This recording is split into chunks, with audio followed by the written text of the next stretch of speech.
Celtics Talk podcast is presented by 24autogroup.com, 11 locations across New England. What's up, everybody? Off day edition of the Celtics Talk podcast. And boy, do we have some stuff to talk about. A wild 48 hours in the association. Thought, we'd be digesting that Celtics win over the Dallas Mavericks and all that went well there. No, we got 70-point games from Joel Embiid. We have Terry Rozier, old friend, being traded down to the rival Miami Heat. We have coaching changes in Milwaukee mid-season and for the team with the second best record in basketball. It is wild. And the Eastern Conference is particularly wild. I had to call out my buddy Bobby Marks, front office insider for ESPN, to break down all the moves, figure out who should I be worried about most here in the Eastern Conference, but also dive into the trade deadline coming up. Will we see any activity from the Celtics? Bobby's been in that room. He knows what it's like to build a championship level team and the tough decisions you have to make. Thought there was some good insight about how Brad might navigate this process, but also understanding that it's going to be tough for the team based on the resources they have. Then later in the program, later tonight, the depending on when you are listening to this, the Maine Celtics are in action on NBC Sports Boston. I got a chance to catch up with JD Davison, second-year guard, talk about his progress up in Maine and the potential. Let's say the Celtics need to downshift one of these guards in the second half of the year. Could JD be someone that shows up, much like Neemias Queta has filled in as a center? Could JD get some reps here in Boston? What it's like being around the team when he has been there. So jam-packed episode. Let's get to it. Let's start with our talk with Bobby Marks. All right, Bobby, I was just telling you, I don't like to bug people when they're busy, when there's a lot going on. And I swear, as I prepared to reach out to you, there was the NBA, we'd had some big scoring nights. We'd had some activity around the league. Then Terry Rozier gets traded. The drama in Milwaukee, and I said, "Oh man, he's going to be the busiest person on earth." But there's also no one I'd rather sort through this with than you. So I appreciate you joining us. I appreciate it. It's funny, you're in this window where I travel with my laptop, even if I go get gas. Yesterday I was out for a run, and Zach Lowe had texted me and says, "Hey, you around for a pod? I think something might happen with Miami today." And then it comes in, and then the Adrian Griffin stuff, and it's it's been between and we rarely, the mid January trades. It's been a kind of a rarity. I know Rui Hachimura got traded a year ago, and even Boston made that. I think they traded Joel Anthony for cash savings or something like that. And we had Siakam. We have this recent trade with Rozier. We had Anunoby at the end of December, and it's basically hey, why do we have to wait to the deadline to do a deal? If there's something we like, let's go out and do it now, because it might get a little bit worse as far as maybe another team kind of jumps in here. I feel like Danny Ainge and Brad Stevens both sort of adopted that along the way, where they're get your work done early, more time to integrate these players. Rondo, didn't Rondo get traded to Dallas? Was it the Dallas trade? Yeah, I think that was an early January trade. Yeah, it was. It was right around when that December. We always say the December 15th, the unofficial deadline, or start of trade season. And I remember because I was still in I think it was New Jersey then, when he got moved at that time. Yeah, and then they made 54 subsequent moves that year. That was the year where they just every time I looked up, they made some sort of a deal. Austin Rivers was a Celtic for 37 seconds, and then he was not. All right, so I looking through this in a Celtics lens. I mean, every one of their primary rivals have done something. Embiid goes for 70. The Pacers add Siakam. Knicks adding Anunoby. The Heat adding Rozier. I guess which one jumps out at you most? Where do we start? What is I think the Milwaukee drama is probably the most crazy part of this, but which team do you think is most decidedly better based on all these recent movings? Well, I think New York certainly with Anunoby, just because they get him on December 30th, and they've basically have a 6-week window before the deadline gets here. So they can maybe go out, maybe make another move here, but certainly fits as far as what Tibbs has done there defensively. certainly scoring wise, the ability to make a corner three and give you 15, 16 points again. And I think the biggest thing was that they kept all their draft picks, because they traded a second, which is actually a pretty good second. It's a Detroit second. But they still have 8 tradable first if they want to go out and do a deal. They still have that Fournier contract, which is around $18 million. It's got a team option for next year. So I like what New York did. The Siakam trade, it's changed the goalpost in Indiana. So Indiana goes from this retooling post Sabonis, Halliburton, this feel good story. And now all of a sudden you go out and get a second to be probably max guy with Halliburton. They've lost, I think 3 in a row since. Halliburton's only played one of those games, but you lost to Portland, Denver. The Denver game on Tuesday night was a good game. And now it changes like that. Okay, now we're not that, under the cap team, all our draft picks. Now there's like an expectation here. And I don't know and they'll figure it out this year, but certainly moving forward when you have 2 players making, 80 million plus dollars. And I think it'll be interesting as far as what they go out and do. If there's something with Buddy Hield, who didn't play much Tuesday night, they've been kind of rolling out Ben Shepherd, their rookie, a little bit more here. And so that's interesting. But of course, I mean, like the biggest thing was Adrian Griffin, right? Like that's like, and being in Boston and having Joe last year as a rookie coach, like the expectation, and I'd lived it in Jason Kidd in 2013, 14, post, we get KG and Paul, and we're loaded and everyone's like, oh, we Eastern Conference or bust. And you've given up. And and then you look at the standings and you're like 14 and 19. You're like, oh my God, like we're in like a free for all. And it wasn't the case in Milwaukee, where they were 30 and 13 at the time he got let go. I think it was the third highest winning percentage of a coach fired, behind David Blatt in Cleveland. And Billy McKinney, I got a stat from our stats guy, Billy McKinney with the Lakers in 79-80. Which is crazy, but when you have Giannis on your roster and you had fired, your defensive identity has changed, and a lot of it is because you swap out Drew. You take Drew out and you put Lillard in, and you take a step back. And if you looked at the standings, you'd be like, they're crazy. But I think the eye test, because there's been some games, even Saturday when I gave up 138 to Detroit, there have been some games here, but now it's like you're all in, man. Like, if it's going to be Doc or somebody else, probably Doc, I guess. Like, there's like, it's championship or bust. Like, you got to get to it at a minimum in Eastern Conference Finals, NBA Finals, because you have gone all in, and there's really not much more out you can do with that roster. It's kind of wild. We were up there, and that was probably Milwaukee's most dominating game of the season. Like Celtics on that second night, and it still felt weird. Like Adrian, I just listening to Adrian answer questions before that game, you could just tell there was this, I don't know, there was something going on in terms of the team hadn't quite met full expectations to that point, despite the glossy record. There was obvious concern about the defense. So much was, especially on that night with Drew being back up there, was being made about that. I will not say I thought that a coaching change was coming, but you've been in those front offices. How much, when you feel that pressure, like do those conversations come up? Like, man, we might have to think about something like this, and how do you navigate that? Yeah, I mean, I've been part of it. I mean, we go to 2 NBA finals in 02 and 03. We're 500. We're actually playing the Celtics on a Sunday afternoon. I remember that game. It was like 2004. I can't remember my wife's birthday, but I can remember playing Boston and firing Byron Scott. And we're 500, and you've just like, you've hit like the limit where you hit the point where you're like, I don't know if things are going to get much better. Can we make an in-season change where we still have 40 games to salvage the season?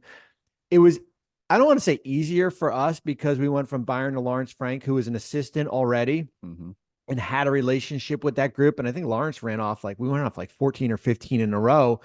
This is a little bit different, because now you're likely going to hire from the outside, as far as like a guy like Doc, if it's Doc Rivers, who, was in Philly last year, certainly has an idea of the league, but wasn't on the bench, right? Like the relationships with the other players aren't there, as far as if you had, Joe Prunty, who's their interim right now. And It's hard. I mean, there were so many times during that 13-14 season, I thought Jason was going to get let go. Just because there's, hey, you get to a point where we can't change the roster. So how do we get a boost here? How do we get something different here as far as a different voice here? And Mm-hmm.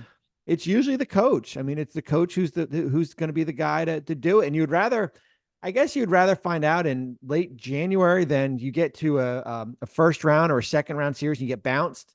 And then you're like, oh my, now we're going to have to go through this whole process again.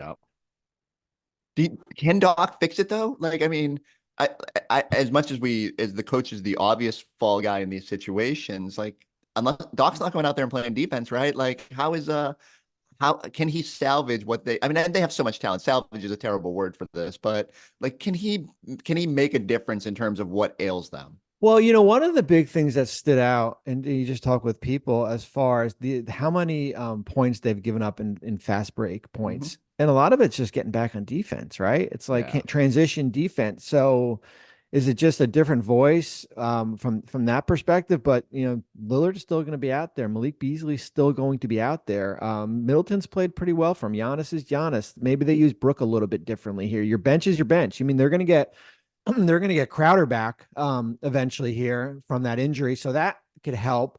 But can he fix it? It's going to be certainly challenging, especially with Doc's track record, right? Yeah. Excuse me. The that's going to hang over his head, right? Can he get a team out of the second round? Certainly Yeah. he did good things in Boston, but what happened with the Clippers and what happened with Philadelphia, and you're up 3-2 here, and that will be talked about here. And there's no getting away from that. Yeah. It's going to be fascinating, and it is funny when people bring up that invoke the whole Doc's troubles because he got to the finish line here, but man, ever since then it's been a wild journey, quite a challenge. The way I also frame this is when people ask me about this is Celtics went through this last year where Yeah. the coaching change that was at the start of the year, and I don't know if Joe ever felt fully comfortable. It's weird because you don't get it's probably not going to get to bring his own staff. He's going to have to deal with what's there, and Joe Prunty, he's a legend, man, because every time a team needs a coach to step in, he's there. But the challenge for Doc is going to be like midstream is tough, and eager to Yeah. see how he responds to this. Certainly adds a layer of intrigue. I will say the move in Miami was the one that most sent my antenna up yesterday. If there was one player I really didn't want Miami to get, even as all the signals were there, it was Terry Rozier. And one, because like Terry was such a joy. He was on our programming up here, and I loved his personality. I loved the way he took over in those 2018 playoffs when Kyrie and Gordon were injured. I mean, I went so far as to say I think it's probably a better move because they didn't give up as much as they would have given up for Lillard. And, Terry can be a two-way guy, fits their culture, is excited to be there and all that. Like, was it the perfect move for them? Like if I'm sure they would have given up whatever they had to get, and despite the tug of war this off season, but could this be the move that really thrust them back into this conversation? Well, I mean, if you if you watch them the last week, they have not played good basketball. Mm. They probably should have lost in Brooklyn. They get their doors blown off in Toronto against a depleted Raptors team. That's post Siakam. They lose on the Murray three at the DeJounte Murray three against Atlanta, and then you get blown out by Orlando. Right? It's not been a good. Kyle Lowry's coming off the bench now. He's on a big trade contract, and I think if you're Miami, you're looking up at the standings, and all of a sudden you're the fourth seed, and now you're like a play-in, right? You're like all of a sudden here comes Mhm. Brooklyn, and here comes Cleveland, who's played terrific. I think it's the right move because as you said, like you gave up future one, which is in 2020, potentially 2027 or 2028. And you didn't have to touch you didn't have to touch Caleb Martin or Hero or Yaquez or some of your other players outside of Bam and Jimmy here. And I think he'll give him a boost. Can he get him into the top four? I don't know. But as like you get Miami into the playoffs, it's fair game, right? Like anything can Yeah. happen if you're playing Boston, Philly, Milwaukee, or any of these teams if they're healthy here. And I like the move. I like the move for Miami because it gives them a guard that can score and can defend.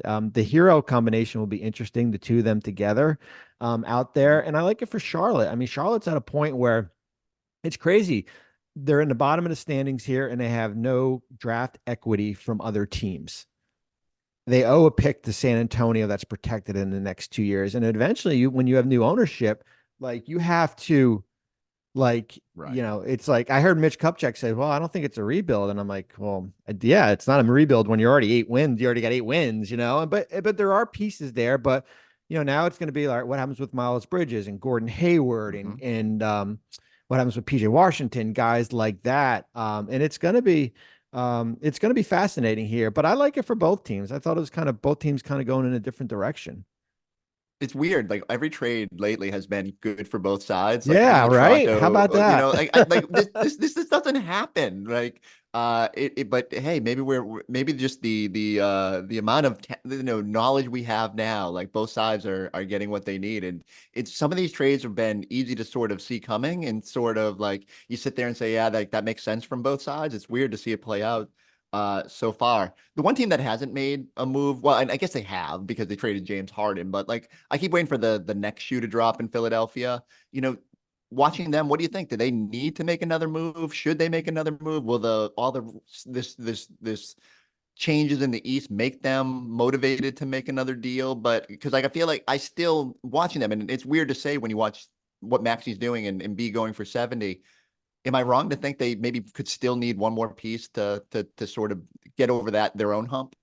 Yeah, I mean, there's part of you that watches them against Denver the other night, I think a week ago, and they win a real nice game and think, okay, they're good, right? Like, hey, Yeah. just keep Embiid healthy, right? Let the role players. Maxi's played at a pretty high level here, and then there's other games where you're like thinking, they do need another guy. Now, the hard part is you're facing this balancing act here where they've talked about cap flexibility and stuff like that, and cap flexibility is it can kind of go two ways. It's for me sometimes it's a little bit fool's gold, right? Like I think cap flexibility 10 years ago was like, oh great, we got cap space. Here are the list of free agents. We're going to go out and try to get Dwayne Wade or LeBron or Chris Bosh and certainly you can use it for trades, but as you know, Chris, like guys don't leave teams. Like free agents don't go out and switch teams. I think like Van Vliet going to Houston was different, and Brunson going to New York, but Jalen wasn't an A-lister at that time.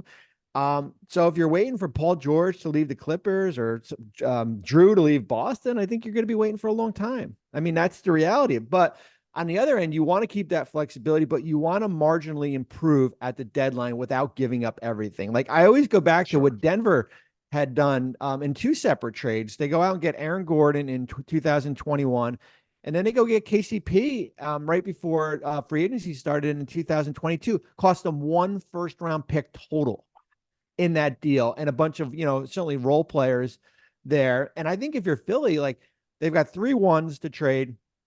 How do we keep some of them? How do we keep 2? Because once you get to the draft, then that bumps up. They get another 2 back. They get their 24 and then 2031.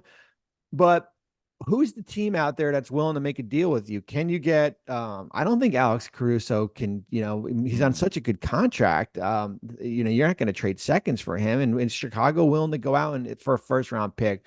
What happens in Portland? Malcolm Brogdon, for example. Do you get another ball handler next to Maxi? But he's got $23 million next year. Bogdanovic in Detroit, like the guys that have, and I said this on TV, the guys that either have on expiring deals or have a team option / partial are the perfect fits. Bruce Brown in Toronto, Bogdanovic, even a guy like Miles Bridges in Charlotte, who is on an expiring. The thing with him is that you don't inherit his bird rights to resign, but you could do it with cap space. So Philly's they're like in this weird spot because like if they don't do a deal and they don't get out of like the second round, then it's be like Daryl Morey dropped the ball, man. He's wasting Joel Embiid's prime years. Like I can already hear the headlines here. Write the article. So it's, but they are definitely a team. And Daryl will be outside of Sam Presti in Oklahoma City.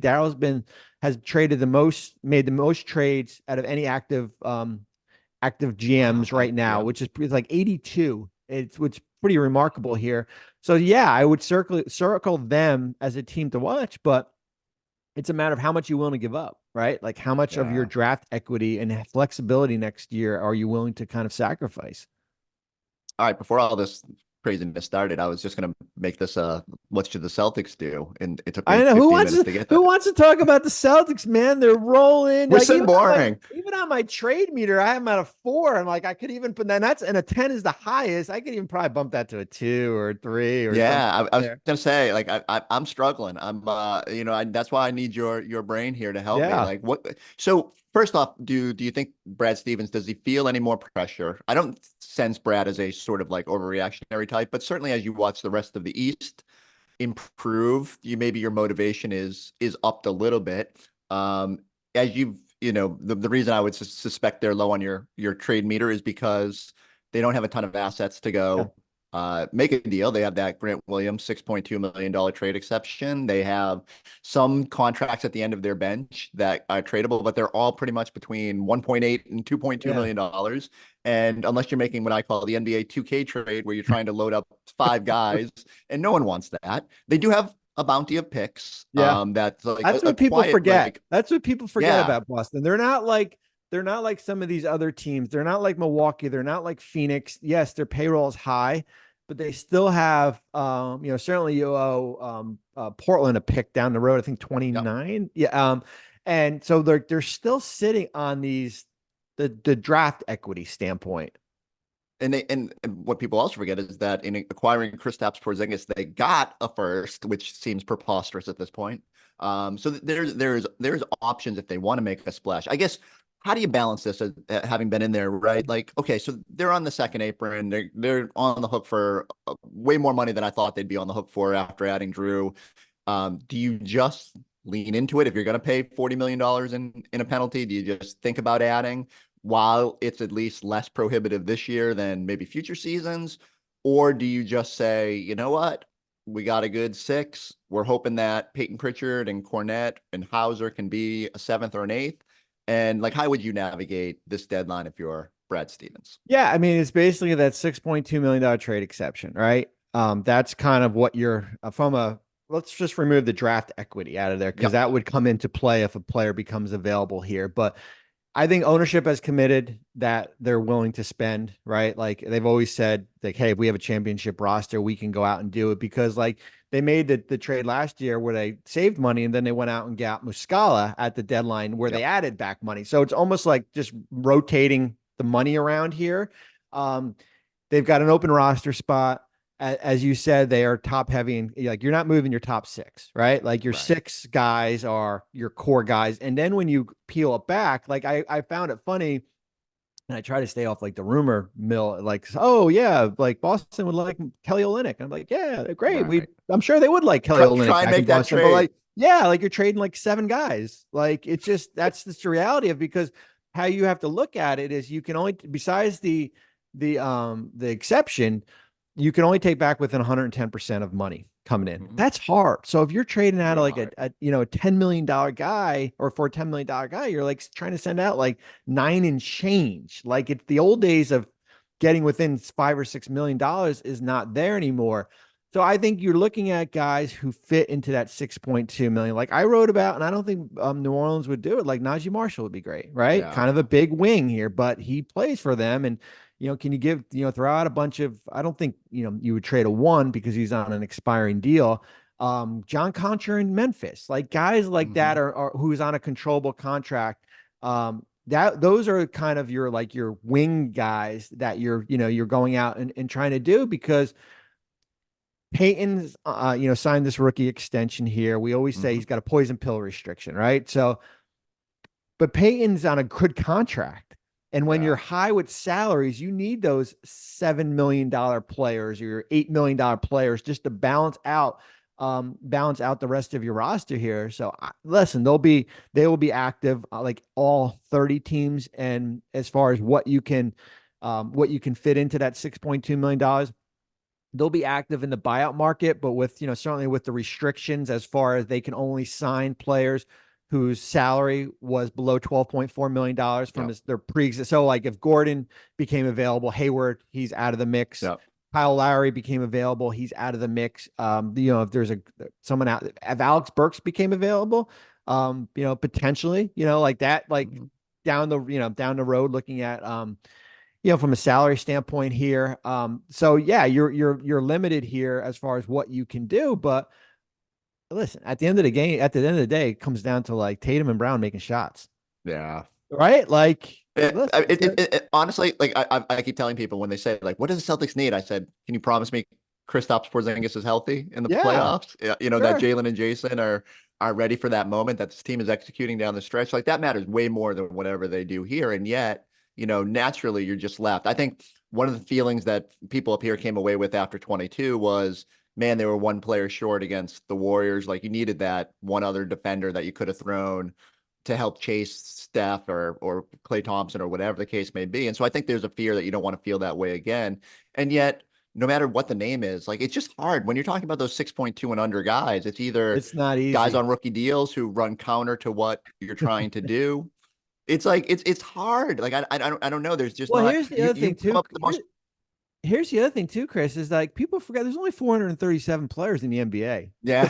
Like we're not lit. We don't have NFL rosters here. We don't have 15. Right. We don't have a pool of 1,500 to pull from here. And then you basically eliminate like, all right, you look at playoff teams. All right, I'm going to eliminate their top 8. Right. So, and how the league is set right now, there's a handful of teams out there that are buried in the bottom. When you look at Detroit and you look at Charlotte and you look at who else in the San Antonio, like can you go out and um try to get Seti Osman, or if he's bought out, or Doug Mm-hmm. McDermott if they're bought out, right? Like you can just add without without giving up, and that's the hard part. And when I'm doing these trade guides and they're like, oh, one trade you'd like to see for each team, I'm like, oh my God, like I don't want to be like just throw stuff out there. Like, like you would Right. appreciate this from our ESPN days.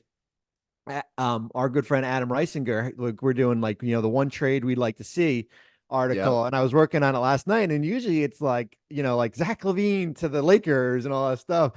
I did it. I did in Oklahoma City one. It was like Andre Drummond to the Thunder for 3 seconds. It wasn't There's sexy the enough. there's the GM thinking there. And that's how you have to think. Like, why is a playoff team going to trade a $5 million player to the Celtics that is part Right. of their rotation here?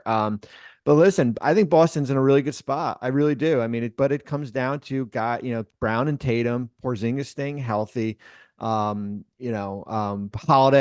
certainly it comes down to health and just Mm-hmm. executing, down the stretch. Yeah, well, they've done a great job. It feels like every other game they're resting somebody with hopes of just making sure they're all upright. When you have that much talent, you can kind of get away with it. And so, credit to them for seeing the longer vision. It's not easy going up against Dallas and not having Kristaps Porzingis out there, but I think they see the long-term vision here. The right trade, the trade that I would like to see if ESPN calls me to write bring me back for one article, is going to be Robert Williams to OKC. I know it doesn't help this Oh year, yeah, for long term. but For the long long term. I thought term. you were going to say that Robert Williams to Boston. I'm like, wait a minute, we Well, can't no, I do would actually, yeah. So that. I can't get to the number right now. I can in the off season when I already have a trade in mind. I don't want to slander anybody right now.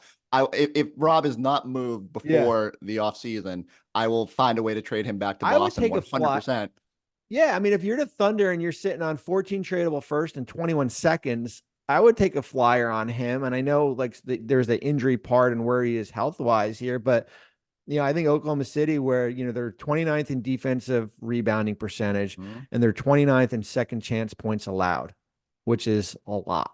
And you've got Holmgren and and a bunch of the other Jalen Williams and Kenrick Williams, a bunch of undersized players here. And no, I know Robert doesn't help now, but I think he certainly would after this year, 2 more years left on his contract.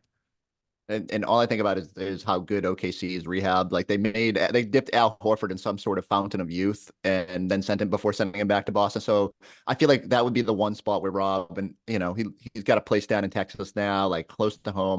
I'm just looking out for the best interest of my guy. If I can't have him here, I want him to, because they're going to be competing for titles very, very quickly. And It's a remark. Oklahoma City. I didn't even realize that. I think their PR people tweeted last night like they're sitting at number one today on a Wednesday, and at the end of January, number one in the Western Conference. And it's a remarkable situation because like they're a little bit different than some of these other teams that tried to stay in the middle and then build it up. Like Indiana stayed in the middle when and tried Yeah. to add here, where they kind of hit, the bottom, right? Like they, and they just kind of, focused on Shea and they get him and Giddy and Holmgren gets healthy and Jalen Williams, Santa Clara Jones has been Mm. tremendous. He's been like high level here. They've just kind of found rotational players, and now they're. It's funny, you're going to have two teams in Oklahoma City and in Minnesota who, Minnesota's been through the playoffs before, but has not advanced. Right, like this is going to Hmm. be new. This is new territory for these type. It's different than the East, where Boston and Milwaukee and Philadelphia and Miami have been there before. Right, they're Yeah. battle tested playoff teams here, where some of these Western Conference teams haven't. One last thing I want you, is there any way in your mind, Brad doing the Derek White trade a couple years ago, like sneaky big, like Brad doesn't typically do the dip your toe in and just like, I know Muscala was probably the unsexiest move he's made. Is Yeah. there any pathway to them like doing something? Is it just the cobble together contracts? Do you think about like, would you put Al in a deal if you like, I can't, I haven't gotten to that point where I can think of anything. Do you think there any chance Brad gets frisky here? I just think it's so hard do when you're sitting in the top of the standings and Mm, you wanting moving, and it's really not really basketball related. It's like the mentality of your locker room for sure. that you just traded just Al Horford for. Maybe you think a guy can help, right? And I Right. look back when I think Indiana and Philly, this was a long time ago. They made that remember that Danny Granger Yeah. um trade with Evan Turner, Danny Granger, Evan Turner. And like Indiana went in the tank after that. Like, and it wasn't really like what like the trade. It was just like you remove a core piece or in a foundation of your locker room where for maybe what you think could be an upgrade, and it takes, you take like two steps back Back. here, and you're continually searching for that here. And that's what you have to balance. It's the same with like Indiana. Like, Buddy Hield is like Buddy Hield can help them, but can you turn him into a first round pick? Hmm. But that doesn't help you now. Like, so It's crazy I think it's balance. yeah, I think it's a little bit, I think it's a challenge as far as moving, finding another and doing another Derek White type deal out there for a guy that can help. And I think the likelihood is that you maybe find a guy that's waived, Hmm. in the buyout market. It's I think back to the Kendrick Perkins trade for the Celtics, where like it made all the sense in the world. Perk was going to be a free agent. They had to make a decision there, but oh my God, that crippled that team. Like KG was despondent in that locker room. I'll never forget where we were in Denver, and like they never quite recovered from that. And you can't tell me that it didn't play a part. So yeah, I don't think that's going to be what they do. I just you have to think creatively when you're in, think big. And I always wonder, those are the tough decisions that the all front office people have to make. Bobby, I hope you get you some rest. Get that running now before like more podcasts start calling you. Man, I mean, what else could happen on a Wednesday, right? I mean, goodness Yeah. gracious. I don't know. But I appreciate, as always, you can email me anytime you want. It doesn't, Yes. you don't know, like, you don't have a crystal ball saying today is a day that this is going to happen. So you email me and I'm happy to come To, to, on, to and, peel and to talk. peel back the curtain, there are so many times like people are like, "Man, you're so smart about the cap." And what I actually just do is I email Bobby and I say, "I'm sorry to ask you this like stupid question for the 400th time." And Bobby's always No, kind enough to I reply. appreciate people utilizing. Like like Dave McMenamin wrote an article on the Lakers last night, and he was talking like bird rights and the heart. And I sent him a text, and I'm like, I feel like a proud papa, Yes. like like because we have to. And I know what goes on the court is the most important thing. Like it really is. But there's this new CBA, Chris, there's such a Ugh. business element to it. And I said this, and before I said this on when I was talking with Malik Andrews the other day. In the past, the easy thing would be for Brad Stevens to go to ownership and say, we have a trade on the table and it's going to cost us $10 million extra towards the luxury tax. Now it's like, okay, we have a trade. It's going to cost $10 million. All right, now how does it impact the apron? How does it impact Hmm. roster building here? Like same with with Miami just went through here where we have we're in this little bit of a honeymoon period because the rules don't start, the harsh rules do not start until the off season here. And, it's been like, I tease, it's like, the buffet line, right? The buffet lines closes at midnight. Yeah. I get there at 11. Like, I'm going to go get Drew Holiday. I'm going to get James Harden. I'm going to get Damian Lillard here before all these rules come in place.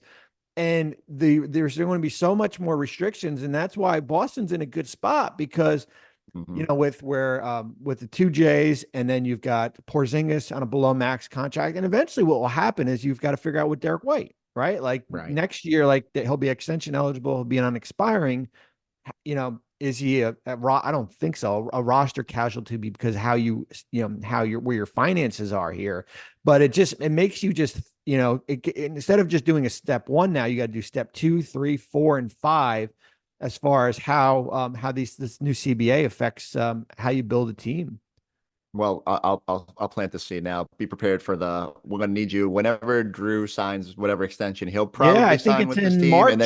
March or April. I think yes. he's eligible somewhere around there.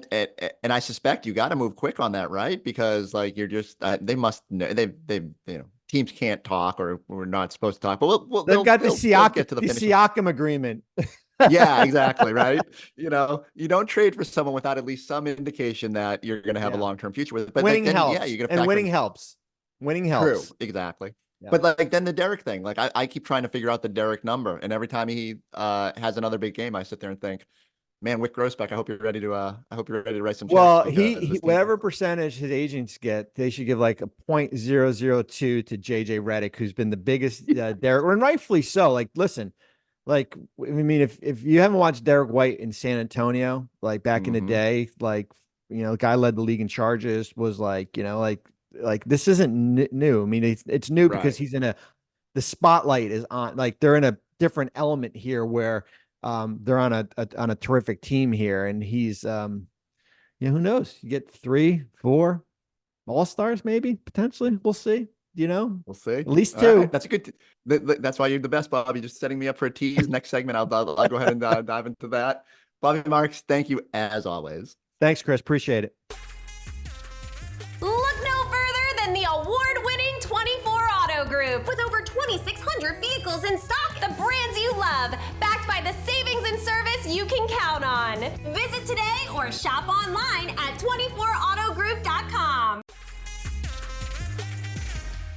Good stuff from Bobby. I was really tempted. I told him 20 minutes that I needed him for. We went like almost 40.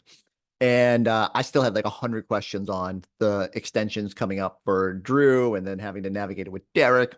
So I'm going to let him rest, let him get through this crazy part of the NBA schedule. And maybe we'll revisit that as we get into March and when Drew is finally eligible to ink that extension. And like I said, Derek is going to be a fascinating conversation. I think both guys will be here deep into the future, but certainly it's going to cost the Celtics. We talked a lot in that segment about the craziness in the Eastern Conference and, with Miami upgrading and Indiana upgrading with the addition of Siakam and New York surging now with OG Anunoby, it feels like the playoffs are going to get a lot more daunting. It made me think like, are the Celtics still just a kind of a prohibitive favorite atop the league based on how good they've been? Our friends over at Fanatic Sportsbook crunch the numbers. Here's the odds at the top to win the Eastern Conference. We got Celtics at plus 130, Bucks at plus 190, 76ers at plus 550, and the Heat down at plus 1300. So kind of surprising to me. Like, one, there's a little bit of a new volatility factor with the Bucks, and yet I think because if they do add a championship level coach like Doc Rivers, you'll see those odds improve. And it's sort of them and the Celtics at the top there. And the drop-off's a little bit bigger than I expected. I mean, Joel Embiid just went for 70 points, and the Sixers could still make another move. And maybe they're waiting to see exactly what the Sixers do at the deadline to see if they sort of join that tier 1 of Eastern Conference favorites. The Heat at plus 1,300 is just the most Heat thing ever. We know they're going to be there in the mix, whether that's the Eastern Conference semifinals, the Eastern Conference finals perpetually against the Boston Celtics. They're the ones that kind of worry me. I think Terry Rozier is a perfect fit for that team. I think he's really going to just inject a little bit of what they need offensively. We know how good they can be defensively. They have one of the best coaches in the NBA and have locked him up long-term. I will perpetually worry about the Miami Heat, and I'll keep saying it. I thought them getting Lillard like that would have scared me, but I still would have thought they would have some holes defensively, which is kind of how I feel about the Bucks. Adding Terry, we know how good he can be on that playoff stage. Just rewind to 2018. I think this adds a whole new level to what they're capable of, and I'm going to keep an eye on that Heat number because I think once we get to see it, and maybe we'll get to see it on Thursday night if Terry's out there, we'll see how good they can be. It could get real interesting in the East real quick. The playoffs for sure are going to be a battle, even though you feel pretty good about where the Celtics are. Fanatic Sportsbook, where you can earn 5% fan cash on your bets. All right, let's turn the page. One of the players who we haven't seen a whole lot of this year in Boston has been JD Davison, drafted last year, second round pick, has really toiled up in Maine, kind of developing his game. It's easy to forget when they drafted him, 19 years old, only 21 now, and still kind of growing as a player. But I'm pretty bullish on what he can be. He plays at a speed that not a lot of players play at, has some great athleticism. If he can get that shot going, I think there's a real opportunity for him to eventually crack this rotation. And the Celtics need another point guard eventually, especially a low-cost point guard down the road to maybe just save the wear and tear on guys like Drew. And they've got the luxury now of Peyton and Derek right now, but they could need at some point along the way a fourth option like JD, and especially further down the road in future seasons. So in advance of Maine's game tonight on our air on NBC Sports Boston, got a chance to catch up with JD this morning. Here's our chat. All right, here with JD Davison. JD, let's just start general. Like, how's the experience been in Maine this season, and what do you think the greatest opportunity for growth has been up there? Just taking it day by day, step by step. Not looking too far ahead, not looking back at all. Just enjoying the process of my journey right now.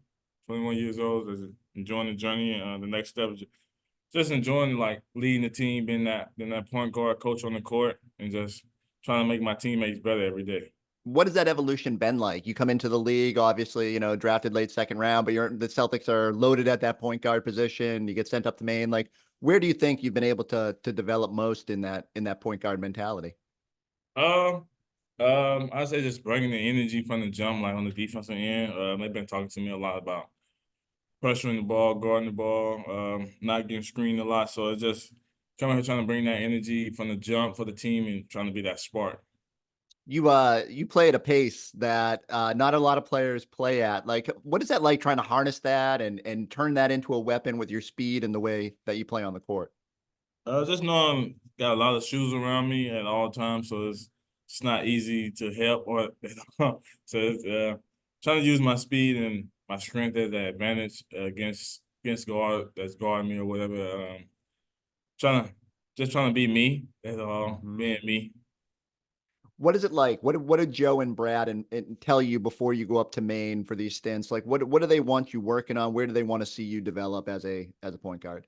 Coming in from last season into the summer, they wanted me to work on defense, just staying active, scoring in the pick and roll, and just shooting the ball whenever it's time, shooting with confidence.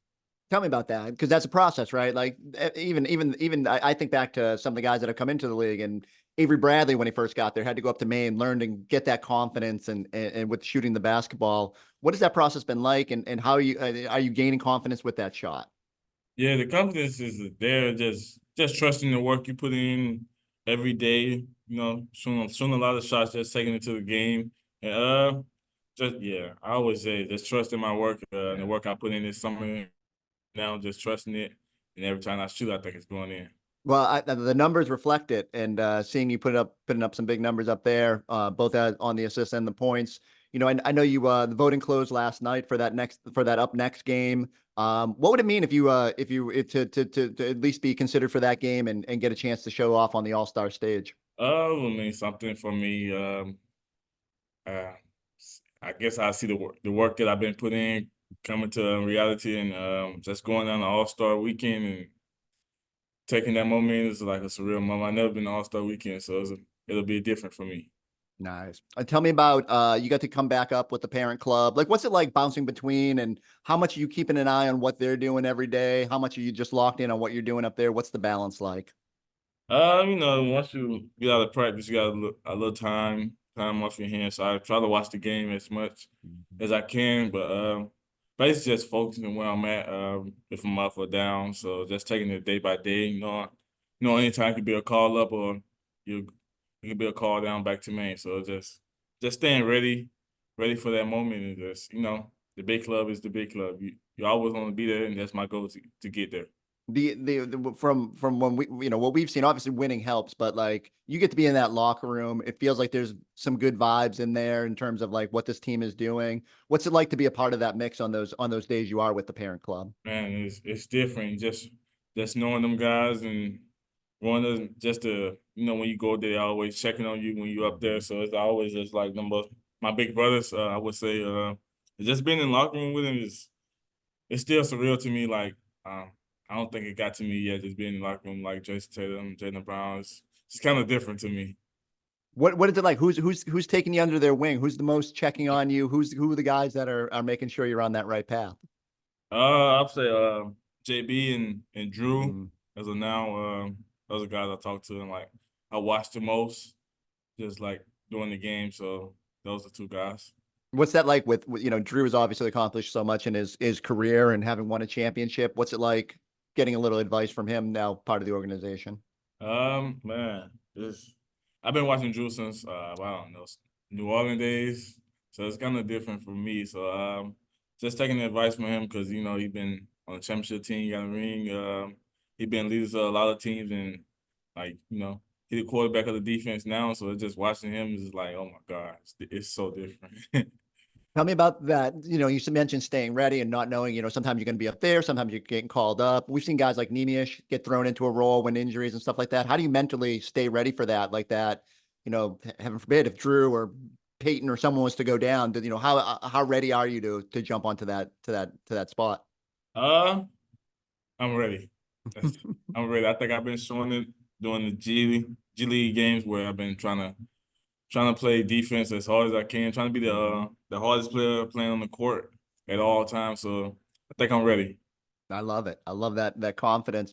Tell me about Jordan Walsh, the rookie up there. What has stood out about getting to play alongside him when he's been there? His confidence, man. His confidence is high. He always talking about it. He never turning down too many shots. And he just being himself. I always tell him be yourself, and it's gonna take you a long way. So he just being him, and it's gonna take him a long way. You guys are in action right after our show tonight, going up against, I believe, Windy City. Tell me about the coaching staff and getting to know this new group. What have they been able to impart on you up there in Maine? This coaching staff has been, everybody kind of in their early years of coaching. We in our early years of playing, so it's we're gonna make mistakes. We always tell each other we're gonna make mistakes, so they always just tell me move on to the next play and just be you and lead the group. My most important question: what was it like to wear those LL Bean uniforms from afar? The flannel jerseys that you guys were rocking. Did you get to check those? I mean, like the pattern ones. Yeah. Yeah. I think the guys. I think we like them as a collective group. I think we like to wear them. But I like that. I like that the G League gets to experiment a little bit. You guys have had some crazy jerseys up there. Yeah, it's different. What is it like? I don't know how much time what the natural split is, whether you get back to Boston, but like, what's it like being up there in Maine? Have you enjoyed have you gotten to explore it all beyond the basketball? Not too much. We as a team, we go out to eat a little bit, try different places. But it's fun. We go bowling a little bit, not too much though. But we just try to give each other space. We always seeing each other every day, so we like to just chill by ourselves sometimes. How is JD Davison's bowling game? I think I'm number 1 on the team right now. Woo! What are we rolling? I just won the other day too, not too long ago. What was your score? What was the high score? 157. Okay, that's solid. Solid. I mean, like I said, we're gonna see it. Give me the best restaurant in Maine that you guys have been to. What's the go-to? The best one to me is probably probably Longhorns for me. Ooh, okay. Nothing wrong with that. You know what you're getting. I like that choice. I get the 8-ounce. I forgot what they call. Yeah. No, I know what you're talking about. Like it's the go-to. Yeah. There we go. All right. All right, JD, you got more important things to focus on than dinner. So good luck tonight. We'll see you back down here in Boston soon. All right. Thank you. All right, good stuff from. I will say, one, I want to challenge JD to a bowling match. I do not have a lot of athletic talents, as anyone who's seen my golf game can attest. But somewhere in this basement, I have some bowling trophies from childhood, whether it's candlepin or big ball. I am ready to challenge anyone. If there are any Celtics Talk podcast listeners who would like to take me on the bowling alley, I am all for that. I will bring my clown shoes and be ready to take on that challenge. 150 something, whatever he said. That's not bad, not awful. I'm not saying, but probably going to be up near the 170, 190s to hang in a real competitive game. Luckily, I will not play JD Davison at basketball because he's much better at that. And hopefully we get to see more reps of him here in Boston as the seasons go along. Celtics back at it. Like I said, Thursday night could be a big showdown. Terry Rozier, maybe, in uniform for the Miami Heat. That's going to be a fun one down there. We'll have you covered for pregame, halftime, and postgame. And we'll have you covered here on the Celtics Talk pod. So come on back for the postgame episode. Until then, go like, subscribe. Thank you for checking us out on the YouTube page. We'll catch you next time on the Celtics Talk podcast.